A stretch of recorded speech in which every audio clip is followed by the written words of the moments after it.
So yeah, all right. We'll start with Dubai. Excellent opening. I actually really liked the sort of cinematic first minute or two of the map.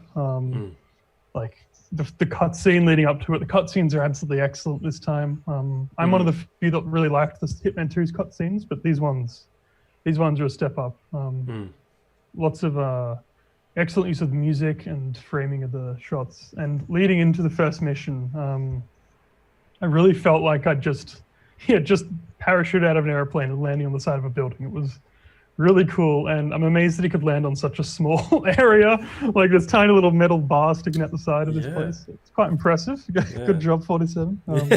Really. He's an expert at everything: skydiving, playing the drums, tactical parachuting. Yeah. What other skill sets does he have? Oh, there's too many to mention.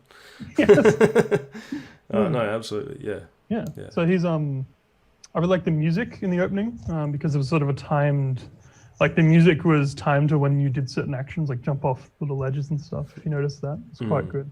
But the that was really great. So I really enjoyed the opening, and the whole mission just felt very grandiose, and it felt like the final height before the how the story goes down into darker places.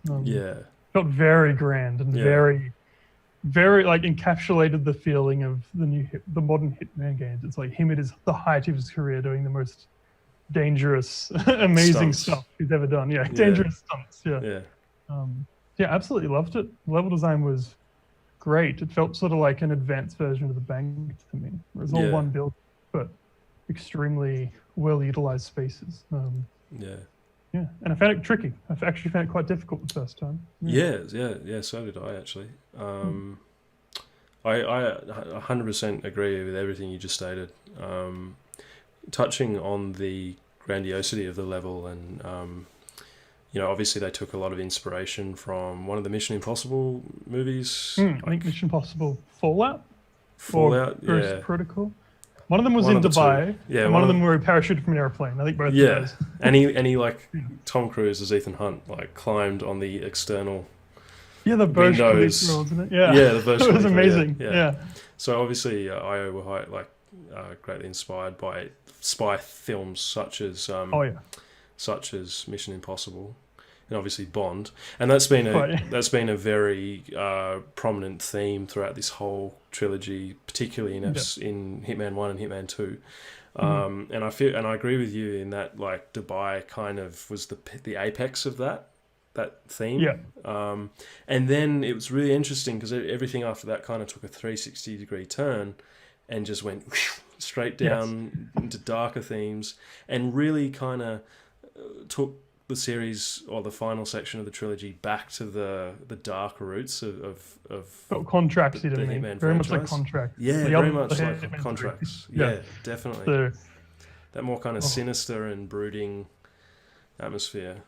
Which everyone was looking, a lot of people were asking for, and they definitely listened to that feedback. Which is so cool. I think I remember Clemens saying in one of the promotional videos early on, it was released, I think it was Developer Insights or something. I think it was that, and Clemens stated it had the potential to be the best Hitman game ever. I remember him saying that. Having now played the game, I don't quite agree with that sentiment, but I do see where he's coming from. It is taking some really, really beloved aspects of the earlier games and putting them into this new engine, which is just amazing. So props to IO for doing that and for listening to the fans in that respect.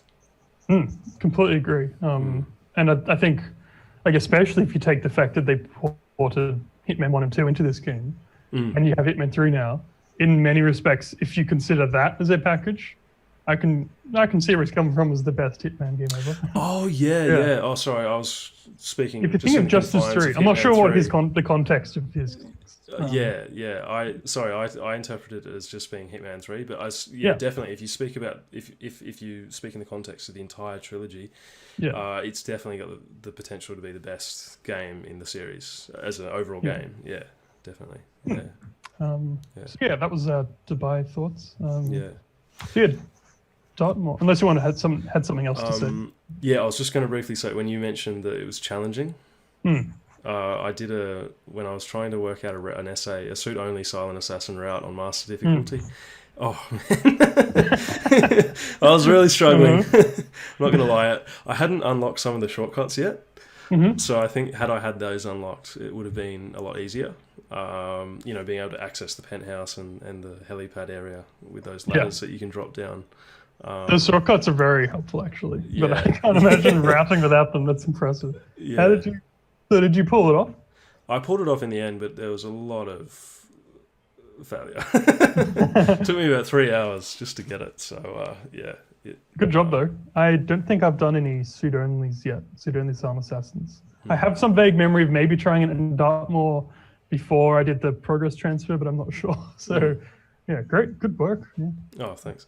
It was only I've only done it in Dubai. But it's interesting, when I did my first playthrough of the other maps, I was kind of thinking in my head, there were moments where I was like, I've got to remember this route because this would be good for this. Yes, I do SASO. that. Yeah. Totally.